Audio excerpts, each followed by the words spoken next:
It's Tuesday, it is!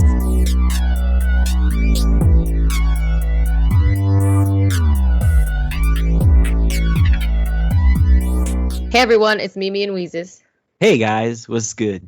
Today, we're gonna hit you with a theory. This connects to our O.J. Simpson case. I don't know if we should call it a part 2 or if we should just call it a separate episode, but we're about to hit you with some shockers, you guys. For sure, is we're gonna flip the case that on OJ we thought we flipped. We were like, hey man, we explored all possible odds. It was OJ. We were convinced. But then we accidentally, while scrolling through TikToks and stuff, we saw something else pop up, which is crazy because during our research, we did a lot of research on OJ before we did that episode, right? Yeah, I saw this.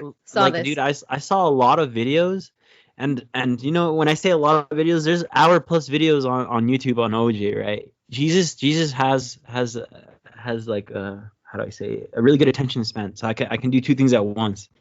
So I heard everything, and not once did they mention this guy. Yeah. But one video that like literally, I watch a lot of horror stuff, like analog horror, ARGs and shit like that. It was a channel like that came out with that literally popped up Jason, like, oh, this could have happened. And I was like, what the hell?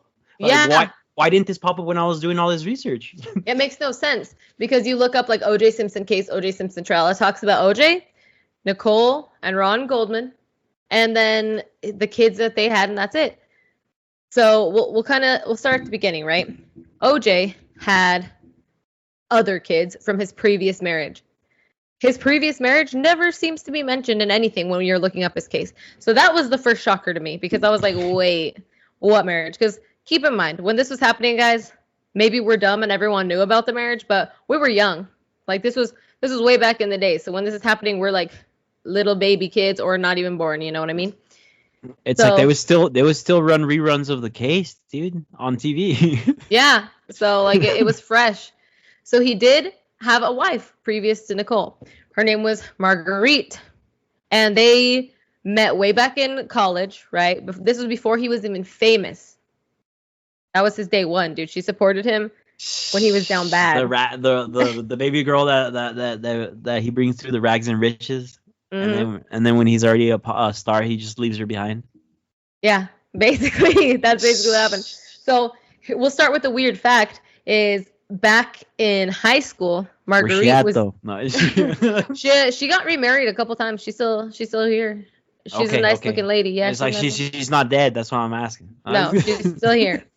But a weird fact to tie them together. So you remember in the OJ episode where we talked about how he like ran off with Al Collings or Cowlings or whatever. I couldn't say his last name. His like football friend. Yeah. Marguerite was dating that Al guy in high school, right? Simpson and Al are all BFFs, and through him is how they met. You're telling me they're Eskimo bros? No, I'm just kidding. Yeah. I am telling you that, dude. I am. Because they actually met through him, and then he was like, damn, your girl looking fine, and then boop, popped out 2 kids with her, dude. Isn't that a coincidence, right? Yeah. So they got married way back in 1967. So this is before my mom is even born. My dad's like 67, I think. My dad was like thriving in his teenage years at this point, making kids with people and leaving.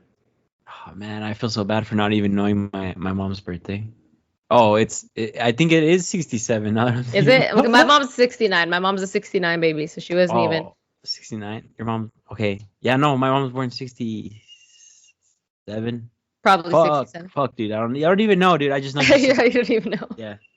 Well, they were 18 and 19 when they got married. Not my parents, but OJ and Marguerite, right? So they're like 18 and 19. They were in college. Their parents were like, we don't like this. They were together for 12 years, bro. So how does this not pop up? Oh my god, dude! Literally, it was like that relationship. That is like that baby girl that his neighbor or whatever, and then they went to school together, and then he's like, "Let's go to college together." He's like, "Let's go," and then they get married in college and shit. OJ pops up in college. He gets drafted and whatnot, and then they get rich, right? Yeah. Well, that was the story for real, like right there. So they're together in college. He won like the Heisman Trophy. He was like the country's most outstanding football player, all this stuff. Then the NFL drafts him in 69. They give him a contract for $650,000. And that gave them the money to be like, well, shoot, let's move. So they move up to New York and settle in like this nice little neighborhood. She tried to keep busy while OJ was like living up his NFL life. He kind of like left her behind, though, is kind of the story that you get. So that brings it into... He moved on, dude. He was like, I need the Glock 9000. And she's like, nah, dude, this is it's too much, bro. It's like, we have a family now. It's like, bro, that's all I'm asking. Well, it's like, well, we're getting a divorce then. That's basically what happened. Is he was like living it up, doing his thing. He was in the NFL. He was like this new upcoming star, and everyone was like, oh, when they looked at him. And she was just at home, raising the kids and like being like, hello, are you coming home? Like, what's going on? What the heck, you know? See, dude, I wish I was on the opposite end, dude. I wish one of those the women NFL, the women and like the basketball players, NBA or WNBA, the WNBA. Yeah. I wish they would pick me up, dude. I don't even care, dude. Yeah, dude, it would be nice to be married to a professional athlete, but I feel like all the men, they be cheating, dude. Oh yeah, and they always get caught. For sure. And here's the thing, they all I feel like the let's just say like OJ and his squad, that homie, let's say, I'm pretty sure they all had a group chat and they'll be like, you already know. Well, and hear this, speaking of cheating, right? So like by the mid 1970s, Marguerite had already like filed for divorce and then called it off. She was like, never mind, I don't want to. But then by 1977, this is when OJ and Nicole, who was a waitress, by the way, Nicole was just a waitress when they met, they had started this little fling. By 1978, a year later, that's when Marguerite and OJ were like, let's start living separately, let's file for divorce. Their divorce wasn't even finalized till 1979. Damn. So he was like cheating. He was having an affair with Nicole Brown. And all this while having how many kids already? 3? Was it 3? 2? I think they had 2, maybe 3, but I know 2 for sure. So he ended up having to pay her like child support money, right? And she got alimony. He was paying her like $1,500 a month for child support, and they were fighting over money and just like all this stuff. She ended up suing OJ for child support that he didn't pay in 1981, and it was like $26,000. And she didn't finalize that case until 1986, dude. It took them 5 years to finish that case. Crazy, right? Damn, OG's like, this chick ain't getting my money. Well, and then she ended up remarrying. I think she's remarried twice since that divorce. But keep in mind, they had kids, right? So we'll talk about those kids here in a second. For sure. During the murder trial for Nicole and Ron Goldman, so Nicole Brown-Simpson and Ron Goldman, Marguerite was very supportive. She supported OJ throughout the murder trial, which is interesting, right? She was like, Juice would never do it. Juice is number 1. I don't know. She was just there and being like, well, no, he was a good guy. I don't know. So it's like, he only beat me twice. It's all right. Well, in court, she denied the claim that one of the LAPD officers had brought to court saying that like there was a domestic violence call back in the 70s where they were together. She was like, no.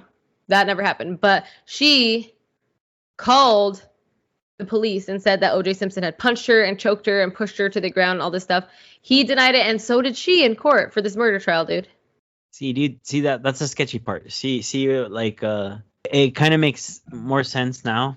Like we were talking about Jason, right? But we never had this like other person in the aspect, which was the mom. And I didn't even think about that before until I just was reading about her. So you think about the mom, right? We haven't even really talked about Jason, and he is the main character of this episode, guys. So they had, on April 21st, 1970, Jason Lamar Simpson. You think of this mom now and how she supported OJ at trial, and then you think of OJ. So growing up, apparently, after their divorce and stuff, OJ moved on. He had a new wife.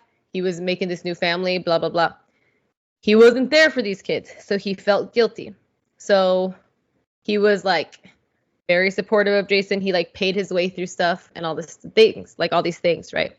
So now we'll talk about when we went on our OJ case, guys. When we posted this last week, we were so certain, without a doubt. I even said he's the guiltiest bleeper that ever walked the earth or something like that in the episode. And now we find out all this new information. So let me tell you guys all about Jason Simpson. You guys can decide at the end if you think he may have had something to do with the murder of Nicole, Brown, and Ron Goldman. Let's get into it. Right. So Jason himself, at the time of the murder, what year was the murder? Do you remember? 94? 92?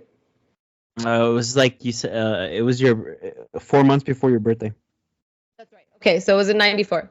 So Jason was like, I think 24 at the time of the murders. So he wasn't a kid. He wasn't like a little 5-year-old, right? So he was 24 years old. So that's perfectly capable of murder. I guess 5-year-olds could murder too, but 24-year-old is probably way more likely. I don't know, dude. I don't know about you, bro, but I was murdering people at age 2. At age 2, you yeah. Well, if Chucky could do it and he was that small, you know? Dude, why not me, dude? I could pull that trigger. I could pull the blicky. Yeah. Mm-hmm. Shit. A 2-year-old could accidentally murder, but a 24-year-old? Let's hear me out, okay? So Jason was a sous chef. He literally had a set of knives on him that very night of the murder. He already was guilty about lying, so he lied about his whereabouts. He said he had, or he was at his girlfriend's house that night. Yeah. Then later, during like a deposition, it came out that he lied. Then after he gets caught lying, he's like, I was actually home alone after work. Okay, well then why did you say you were at your girlfriend's? Why not just be like, I literally went home? Because it makes you look more guilty to lie, right? So that happens. He had absolutely zero alibi at the time of the murders. None. When this line of questioning took place, dude, Jason got hella nervous. He started acting up. He was like sweating, like, you know, when you see in movies, they're like sweating and they're like, what? I don't know what to do. That was Jason. So at the time, his lawyer was with him and his lawyer's like, oh, what's going on? Let's talk. So they take a break. This line of questioning, dude, was never revisited. So how many cops did they pay off, dude? Shit. A lot, apparently. Or some sus is going on here because we're going to keep getting deeper, right? So here's the next thing. Jason was supposed to cook dinner that night at his restaurant that he worked at for Nicole and the kids. You know, Nicole and OJ's kids, which are his half siblings. Yeah. So she was supposed to come into the restaurant, have dinner. He was going to cook them a special meal. She changed her mind. Nicole changed her mind and went to another restaurant instead. So she calls Jason and tells him, we ain't coming. Did this just tick him off, dude? Did he get freaking pissed? Why would it make him that mad? Well, he already had rage issues. Was that part of it? I don't know. Maybe he had a crush on Nicole. Maybe he was just pissed. There was a lot of weird feelings there, right? Because like you were saying earlier, when his mom, so when Jason's mom, Marguerite, and OJ got a divorce, it was because of Nicole, like I just told you, right? So was he mad? Maybe he was harboring up some deep feelings, you know, some resentment towards her, because like maybe in his eyes, Nicole's the reason that his family got destroyed. Yeah, and like growing up, you know, being like young, he probably thought that when he was growing up, and then now as an adult, maybe he still thought it, and then this happens, you know, he just set him off because we don't know what actually happened in their personal day-to-day lives with each other. We just have the facts from the case. But another fact that I forgot to throw in about the divorce between Jason's mom and OJ is that way back in the day, when he was little, Jason, so remember we said they had 2 kids, right? Yeah. So I don't know if they had 3 kids previously and this was like, that they were down to 2, or if they just had 2 and one passed away. But one of the kids passed away. He was little and he was in the pool with a 1-year-old who was his sister, his youngest sister. Her name was Erin, and she drowned in the pool. But he was supposed to be watching her for a couple minutes while his parents did something. I don't know what they were doing. and she Meth. just mysteriously died. Oh, they were doing something, dude. The little girl, the 1-year-old, just dies in his care. That apparently is what really like triggered the divorce between Marguerite and OJ originally, and then Nicole Brown got into the mix and all that stuff. But I did forget to mention that because that's a crazy fact. See, you're saying that, Miranda. Do you think that going through that, just for him too, he's a little kid. He don't realize what he's doing. Like, he's taking care of kids. Like, maybe in the Mexican community, it's normal for kids to take care of kids, right? Yeah. But in reality, it's not right. It's kind of fucked up because like the kids don't know any better. And what if he didn't know any better? Like, what if he's like, oh, I'll just leave the baby, he won't drown, and then the baby drowns, right? Yeah. Or what if he was jealous of the baby and he already was a psycho back then and held her under the water on purpose? Like, you're telling me he would. This was like he started killing hamsters. Yeah. Birds and then cats, and then he's like, all right, I'm gonna kill my little sister. Well, and he used that as like his trauma, so he had like a traumatic childhood. We all had a traumatic childhood. Maybe our siblings didn't die in front of us at the pool. I'm not comparing traumas. I know that's like frowned upon or whatever, but I'm saying me and you had some horrible stuff happen and saw some horrible stuff. We didn't kill our stepmoms, dude. Yeah. This is theoretical. This is alleged stuff. We're not saying he did this. This is just a theory. In VR, dude. In VR, of course. In VR. But wait until we tell you all the facts, right? So apparently, when Jason was young, after all that trauma, he started like abusing alcohol, ecstasy, and cocaine and stuff as early on as like 14 years old, dude. Damn, he just went on a binge, dude. Yeah, he even has like medical records from when he was younger where he had 3 recorded suicide attempts back then. Oh man. So he's really struggled with like mental health issues and stuff his whole life. Damn, I wonder if like that contributes to like maybe he blames himself for his little sister dying. Maybe. Well, so at the time of the murders too of like Nicole and Ron, he was on probation because he had threatened his prior boss, not the current boss, but his old boss, with a knife. Do you guys remember how Nicole... have my money? Yeah, for real. Well, you guys know how Nicole and Ron died, remember? With a knife. Strange. Sus. So another time, as an adult, Jason had threatened suicide to his girlfriend at the time in an argument, and he actually stabbed himself to the point where he had to go to the hospital because he stabbed himself with a knife, dude. You want to know how he did it, dude? I have the scene set up in my head perfectly. Okay, how? Tell me. He's like, they were just chilling, and then all of a sudden, like she knocks over something. He pulls out the knife, and he's like, "You're making me do this because you spilled over that cup."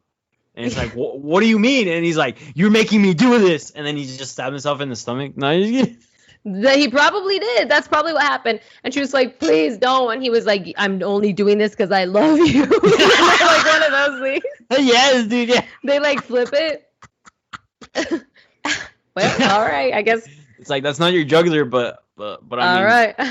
If I was gonna do it, it would have been another spot because that isn't gonna kill you. It's like right here, it's like right here and then right there.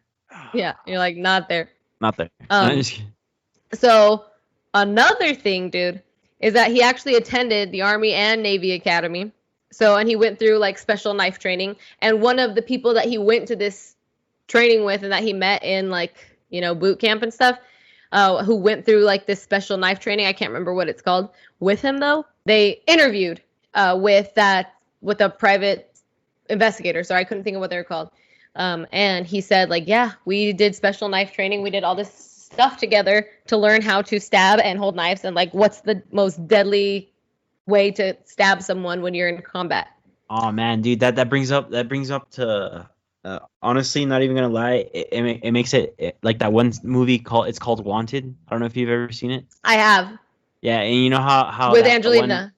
Yeah, with Angelina Jolie. Yeah. There's a Mexican butcher in there, and he's teaching him. He's literally teaching him like all the places, all the arteries on a pig. It's like the same as a human, and he's all teaching him where to stab. And that scene, dude, is the same shit as like my dad. My dad used to be a butcher back in Mexico. Yeah. Before he was an accountant, he did it for like 15 years.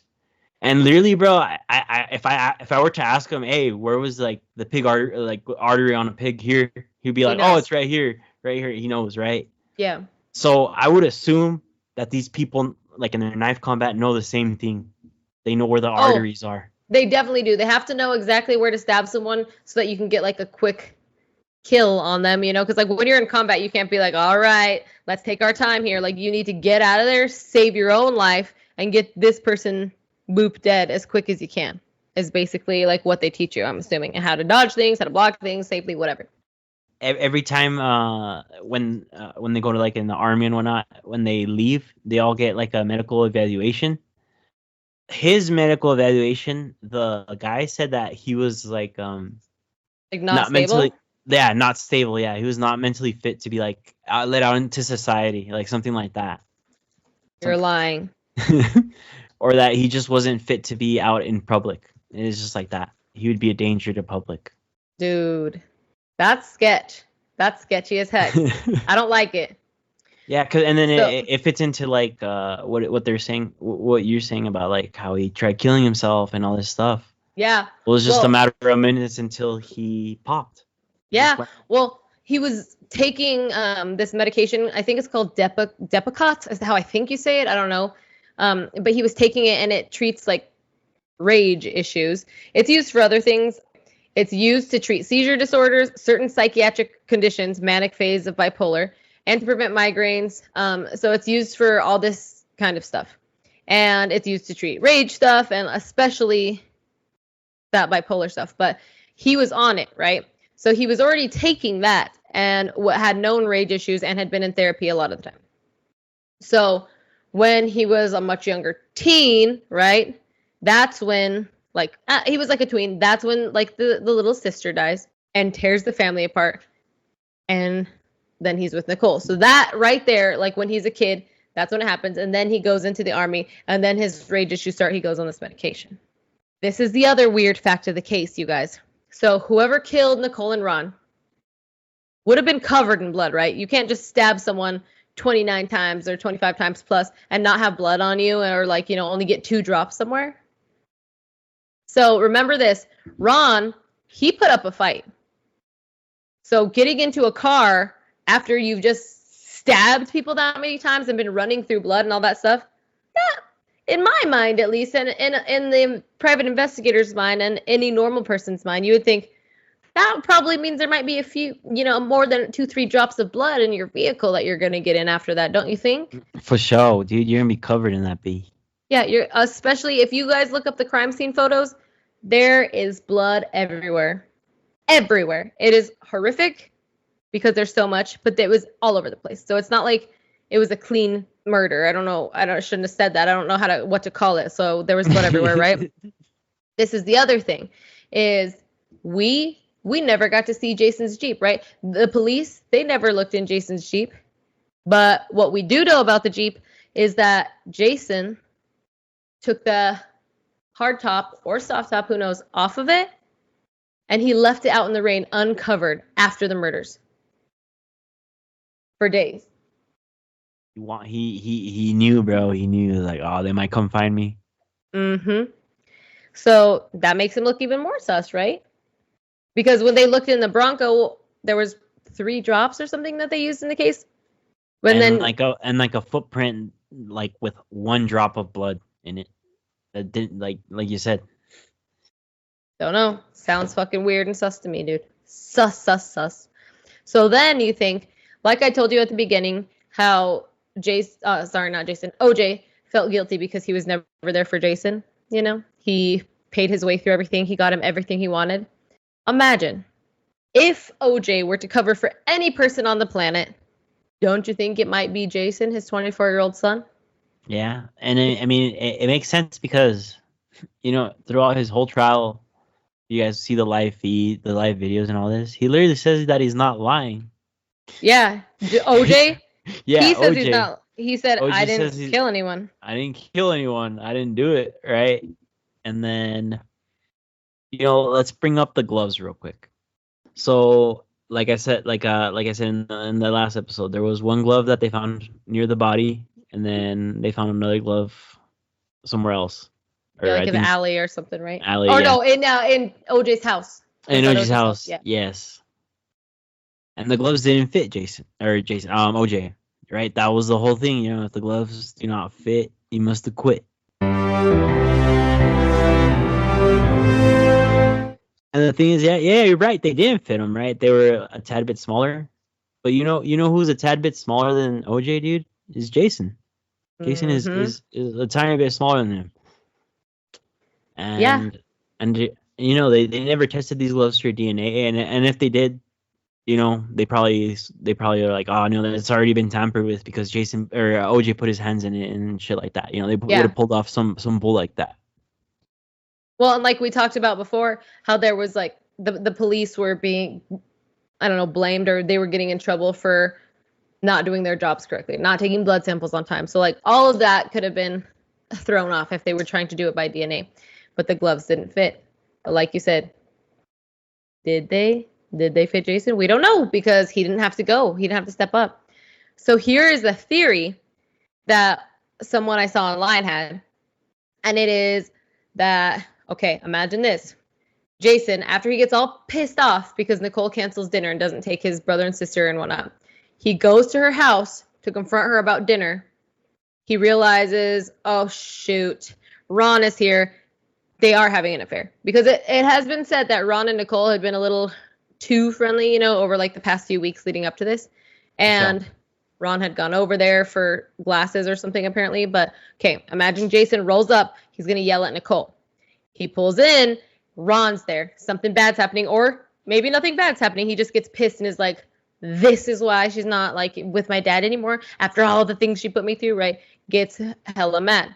He goes back to his Jeep where he had just taken that brand new knife set from work and it's sitting in there. He takes the knife back, just kills them in a rage, dude. He didn't want to hurt his brother and sister. They were in the house asleep, right? So he just raged out. Then what if he, you know, keep in mind, back then the cops didn't go through phone records like they can now. You know, we don't have all this data and stuff like backed up on our phones. Like they didn't back then. So imagine Jason calls his dad and is like, Dad, I messed up. Like I need you to get here. Something really bad happened. OJ shows up, saw what Jason does. He gets all pissed, right? And he like, oh, I can't believe you did this. Punches the wall. Those are the booms that other guy heard. Because remember he said he heard 3 big bangs? Yeah. The guy who lives in that guest house punches the wall. That's why his blood is there, because he's pissed and he hits the wall and his hand was bleeding and he had cuts and stuff on his hand because he hit the wall and stuff and he was freaking out. Then he tells Jason, all right, go home, clean up. I'm going to take care of this, right? Go get rid of your clothes. Just go home. Pretend nothing happened.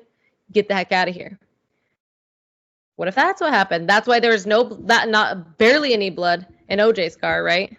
There was stuff like gloves and whatnot left at the scene. What if they were actually OJ's? What if some of the evidence was planted to make it look like OJ so he could cover for Jason?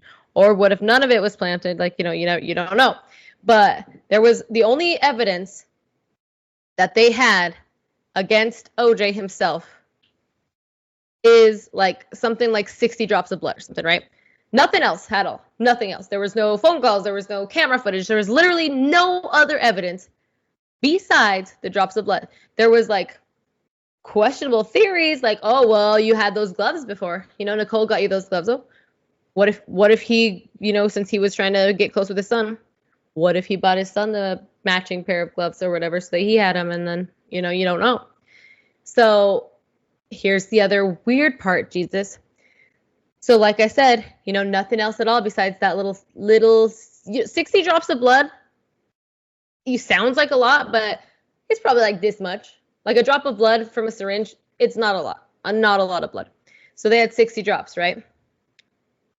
The LAPD, remember in the OJ episode, we had talked about how he voluntarily like gave some of his blood for a DNA sample to see like, let me prove it. I didn't kill her. For sure.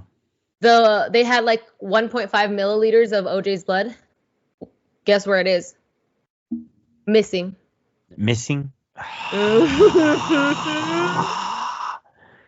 Missing, Jesus. Of course, dude. Of course some bull would happen like that. And then during the case, right? Mm-hmm. Of course. Yep. And then I had, when I was reading something about another case, there was something about, like, when you get blood samples to, like, say me and you are getting our blood drawn, and we're going to they're sending it out to check our levels. What up? There's something in the blood that keeps it from clotting. Like there's a additive in the little tubes so that your blood doesn't clot, and they can test it in the machines and whatnot. Apparently, and I have only found this on one page, so this can't be concrete evidence or anything, but they said that in OJ's blood sample and in some of Nicole's, that chemical that keeps your blood from clotting was found in some of the testing. That's weird, right? Yeah. I mean, dude, yeah, what the Mm-hmm. So here is another freaking weird thing. So the night of the murder, somebody, I don't know if it was Jason or OJ, they had already called a lawyer for Jason the night of the murder. Not the next day, not after they had found out that the murders happened. The night of the murders themselves, Jason had already secured a lawyer and had him on lock, dude. So here's a fact. No one else, not OJ, nobody else, like, not even the dude who testified and said, well, it happened while I was here and there was 3 knocks on the wall. He never got accused, right? Not him, not nobody had a lawyer except for Jason when they got questioned. He already had one, signed up before. When police tried to question him, they were, like cut off because they were like, oh, you already have a lawyer set up? What the heck? This is weird. But they didn't try very hard, they were obviously. Like, wait a minute. And then they just never questioned him. They were just like, well, it's OJ. Like, OJ was such a big spotlight and such a big attraction that they really never did shit with Jason, is the way I feel about it. They were just like, well, we questioned him about this, and he didn't have any good answers, so we'll just let him go. That's what they did. It's like, basically the way I feel about it is like, Jason got away with murder, and OJ got away with, like, tampering with a crime scene and accessory to murder. Because what we do know for sure, based on all the evidence, based on what they did take to court for the OJ trial, he was at least there. Because for sure. There was evidence, there was stuff at his house, like he was there for sure. But did he commit the murders, or did his son, and he was trying to clean it up and cover for him? Here's one crazier freaking thing, dude. This is gonna send you to another planet. Okay, dude. So at the scene, there was like this little knit cap, like little beanie found.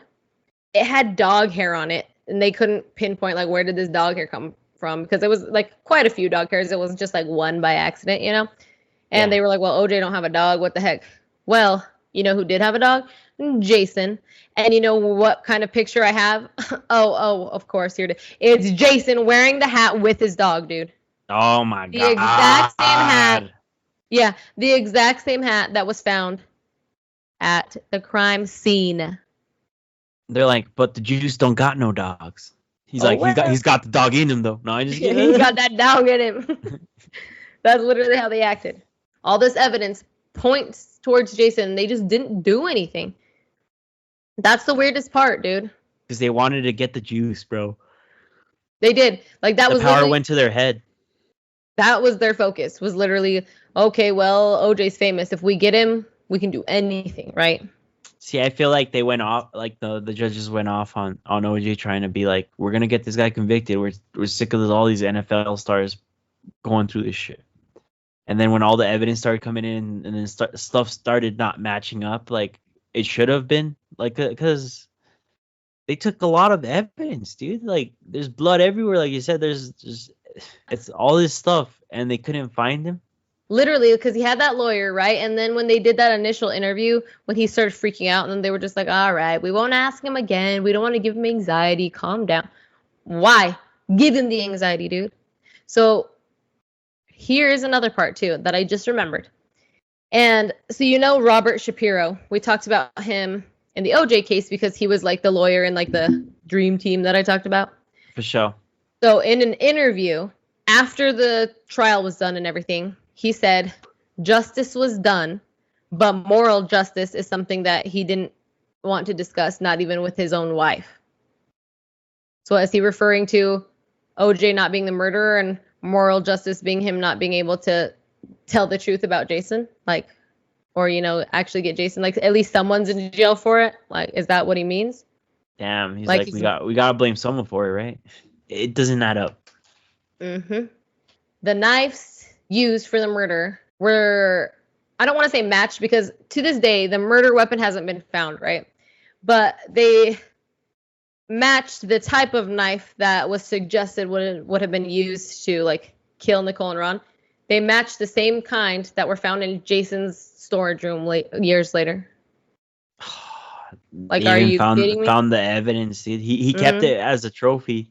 Yeah. And they're like, we have the evidence. We found the killer's weapon, but we can't do nothing about it. Well, and he used them like to cook every day for a while. So like, even if there was evidence on there, it's gone now because you can have the evidence, wash it a ton of times, and then cut through a ton of other DNA a ton of times, and like it's eventually going to be gone, right?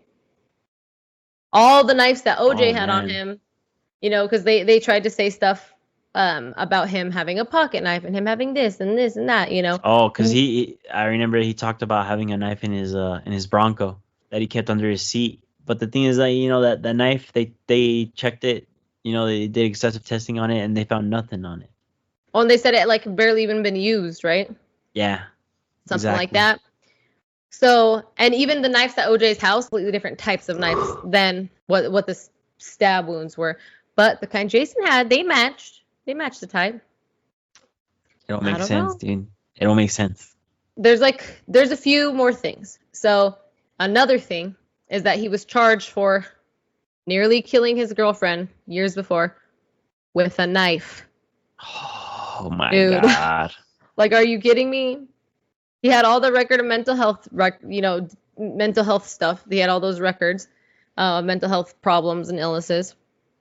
He was on probation at the time of the murder for assaulting his boss with a knife. Investigators found blood and skin under Nicole's fingernails that didn't match OJ. Ron's knuckles were bruised, right, because he tried to fight off the murderer. And OJ voluntarily stripped at the LAPD, and they didn't find any marks on his body. Like, they didn't find any, like, bruises and stuff like that. Jason wrote in his diary a weird little thing. I actually have the exact diary thing. I have a picture of it. I'm going to read it out loud because it's freaking weird. It's a bit long, but just listen to the words. It's like some kind of poem / like, I don't freaking know, like psychotic break or something that he wrote. He writes it in his diary. He writes to himself. Instead of saying like, Dear Diary, like how you see in movies, he wrote Dear Jason. Yeah. So yeah, he starts it with that. He says, Dear Jason, there are 3 of us here that I know about with question marks. I want solace. Work with solace was a question mark. He like doesn't make sense. Now I am a failure. I cannot do anything right. I cannot learn from it all. I cannot remember. Alcohol is the root of all my shortcomings. I know I'm a good guy somewhere, but I cannot find him. My innocence is lost. My eagerness is gone most of all. And most question marks, a ton of them. My will and integrity, it's absent. I do not know what to do. No, I do not know what to do. I do know what to do, but I don't have the will to do it. In short, I'm fucked. I had so many plans, but now what? I cannot exercise the simplest deeds sober. Walking on broken glass. That's what he put in his diary. Oh man, dude, he was off the chain, dude, for sure. He was down bad. So OJ actually wrote a book a while back about like the hypothetical situation of what if he did kill Nicole. Isn't that weird? Like now, no, I don't know. Like to me, if I was trying to say, oh no, I didn't kill him, I wouldn't write a book and be like, but if I did, it makes sense to write it, Miranda, because it would throw off the Jason trail so hard. I was like, because he's like literally saying like, I literally did it, and then it's like, but did you though? I don't know. Like you said, like was he just trying to throw people off? Because it, like you said earlier, is during the trial when he was like, I didn't do it. It looks like he's being honest, right? Maybe it's because he was. He didn't say I don't know who did it. He just kept saying I didn't do it. Yeah. On like, God, for real. What did he say? I've never killed anyone in my life. Yeah. So maybe he's like, I might have beat her ass. Might have beat the shit out of her, but I did not kill her, dude. I am not a woman killer. What do you think? See, bro, I feel like adding Jason into this case, and even the mom, Marguerite or whatever. Yeah. even just adding them to the case, it makes it like clears up the cloudy spaces in the case. Yes, that's how I feel too. Like you add them both together because you're like, well, maybe because it's like, yeah, he's guilty.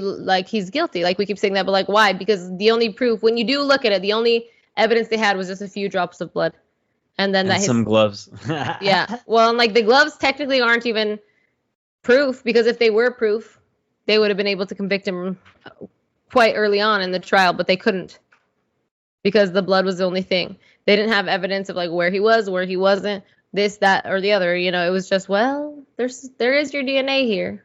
Okay. Well, then they did. So nobody, I don't know who hired him or if he just went out on his own and did this, but a private investigator went like deep diving in on the case. And I don't know exactly when this was. It was back in the day, I assume, when this was all happening. But he was like, I'm listening to everything that's being said, and I just like, I'm a little so on the case. Like, I'm not sure what's really going on. Doesn't make much sense. So he goes through, investigates everything, and his outcome was that it had to be Jason. Because there's so much missing evidence, like it has to be Jason, because if you do add up Jason's evidence versus OJ's, right? And I don't know if what I said this whole episode, if that's evidence, it's just facts about him. It's not necessarily evidence, but a lot more facts adding up than there is with OJ, right? Yeah, like you said, it makes sense. Like he literally, the guy like dedicated a huge chunk of his life into looking into all this stuff. He has like his own crime lab and his own ranch and like all this stuff that he has set up. And here's the weirdest part about it all, guys. After we tell you all of that stuff, Jason Simpson has never in court or anything been named as a suspect in any of the murders. So the place, Deer, the journalist, reached out to him to like talk to him, and he has never responded. He doesn't want to. He's just ignored it the whole time. If you think about the case being back in 1994 compared to now in 2024, like 30 years later, with all the new advances in technology, I bet you Jason could probably be convicted for this. If they could retest everything. Reopened the case. Mm-hmm. OG's like 90, bro. He's like... Yeah, he's like, dang it, I wasted my whole life being like scrutinized for you to just get proved guilty later. To get caught. Mm-hmm. Oh, another thing is that the people that found like the diary entry, yeah, they found that in January 1994, so this is 6 months before the murders, right? Like about 6 months before, whatever. Jason had gone to the emergency room because he was telling people that he was hearing voices who weren't there, and he felt like he was gonna like go into a rage, and he ran out of his medication. And so they refilled his medication, but then 2 months before the murders, he stopped taking that Depakote stuff. Damn, he was off the meds. So he had already gone into the hospital just months before because he thought that like, oh shoot, I think I might kill myself. And he's like, oh shoot, I think I might kill someone. Nice. And like, another crazy fact, which I forgot about. There's so many things that I can't even remember them all. So at the restaurant that he worked at, back in the day, we used to have like those time cards, and you had to like put it in the machine, and it would like, and like stamp your time on there, and then you would clock in and out. Sure. So Jason, the night of the murders, dude, the police say that sometime between 9:45 p.m. and 10:05 p.m. that night is when the murder had to have happened. Jason was by himself at work until maybe like 9:50-ish. So 9:50 p.m., he has no alibi. He has literally no alibi in between that window, is basically what I'm telling you. He's the only one who had like, I was alone. Everyone else said, oh, I made a phone call, I did this, I did that. So when he clocked out for his first time ever working at this restaurant, he didn't punch like the electric time clock. He wrote it in with a pen, and there's no footage or anything, so no one actually knows what time he left work. He could have left 20 minutes early to get there for the murder. We don't know, because it was a handwritten timestamp, dude. Oh man, dude, he played them. He played them hard. He planned it out. Oh, sorry, I thought of another thing. Okay, so the deer, I think it's a journalist, I don't know, someone, they actually bought the contents of the storage locker. The knife that was found in there, it matched the description, right? They had hired someone, like a forensic scientist, to examine the knife. The butt of the knife matched the blow to the head, like the injury on top of Nicole's head, like the one that hit her first to like try and knock her out. And OJ's obviously the Swiss Army knife or whatever that we were talking about earlier, that didn't match, but this one did. Oh man, you're gonna tell me that's a coincidence? What if they both teamed up together, bro? What if they're like, let's go kill your mom? They could have. I mean, you're the woman that destroyed your life. You know, what if OJ manipulated him enough to like throw him off the edge? I mean, it's possible. And the LAPD at the time found 15 separate unidentified fingerprints at the crime scene. None of those 15 belonged to OJ, but police never compared them to Jason's ever. Of course, dude. Of course, because the whole thing was to get away with it. Yeah, isn't that crazy? How do I say, it's disheartening, dude. I truly believed when we did that OJ episode that OJ was completely guilty until we saw that video, and then we started doing research and reading all the facts that added up, and like, why wasn't this looked into? And this is one of those things that we talk about, like when we do all these other cases, you know, like there's always missing pieces, and it shows that like the justice system here just doesn't do anything for us. Like it doesn't. It's true, dude. It's true. It's like, oopsie daisies, nothing happened here. Dude, for sure, they just wanted to take down the juice so they could be known as, like, you know, the cop who took down O.J. Simpson. For sure. Yeehaw, brother.